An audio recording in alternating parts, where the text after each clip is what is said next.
It is a great weekend, not just because the United States is playing Mexico here at Empower Field at Mile High in Denver, Colorado. Yes, the air is thin.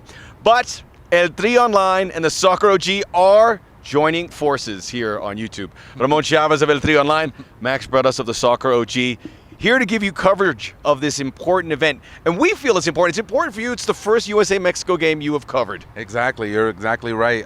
First as a fan and as a journalist, so definitely super excited to be here. But, if you look around, you don't see a lot of people, not a lot of excitement so far. Yeah, I was a little surprised. So I landed here on Saturday. You've been here all week. I went and checked in my hotel. The lady says, "What are you here for?" I say, USA-Mexico. She goes, "I thought that was over on Thursday." I go, "No." So there hasn't been a lot of promotion. Hasn't really grabbed the city. You can feel it. You know that there'd be excitement about it. It's just, it feels like the pandemic is ending. This is your first venture out. You've got some games. They're going to have 30,000 people here in an 80,000 seat stadium. There's also, they haven't played each other in 2 years. There's a lot at it, and there's a kind of a malaise, but I would imagine this is a step, so we look forward to it. But once it starts, I think people are watching at home. We know that. We've seen the TV numbers. It's going to be a different thing. No, definitely. And you saw it in the game with Mexico against Costa Rica. When things started getting chippy, the crowd started to get back into form and, get behind the Mexican team. Now, something that we don't really like started to happen as well, and that's something that, we can definitely talk about right now. Well, let's talk about it. And the chant, as it is known here, Concacaf came with an iron fist saying, if we hear it once, we are going to stop play. If we hear it a second time, we're going to have an extended play stoppage, and then a third time could see suspension of the game. And no one wants to see that, especially in a final.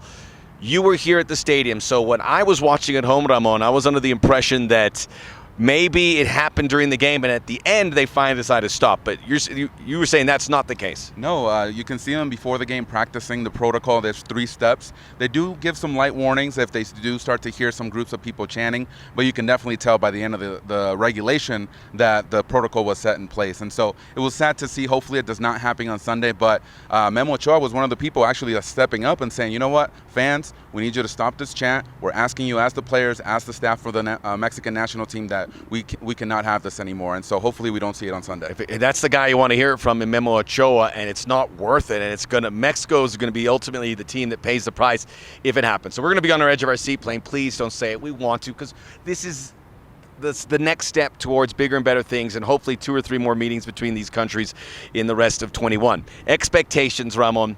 They were tested on Thursday because we could be here with a Honduras-Costa Rica final. Definitely. It's not far-fetched. Just 1 goal in the 2 games, and now USA-Mexico skimmed through. They have their issues. There's no doubt about it. But I think the expectations are lowered a bit realistically. Yeah. They have to be. And I think both teams look across the way and say, I can beat them. USA saying that about Mexico. Mexico saying the same thing in return. Yeah. No, definitely. There's a lot of firepower between the 2 teams. I do expect them to come out to the field to win this cup. Both of these teams have said, we want to win it. We're not taking this lightly, and I do expect that on the field. It's going to be a good one, and we'll have predictions for you later, but a reminder that we will be live on our YouTube pages, El Tri Online, the Soccer OG, Max Bretos. So join us there a half hour before kickoff, 4:30 local time, 6:30 East Coast, 3:30 on the West Coast. We'll be giving away a USA jersey. We'll be talking about it. If you're in Denver, come by Raices, which is a stone's throw from the stadium, to come by, show your colors, and cheer it on. We need to get out of here because I saw lightning over there, Ramon. So the weather's coming in. It's warm here in Denver. Perfect for USA-Mexico. Chapter 1, 2021.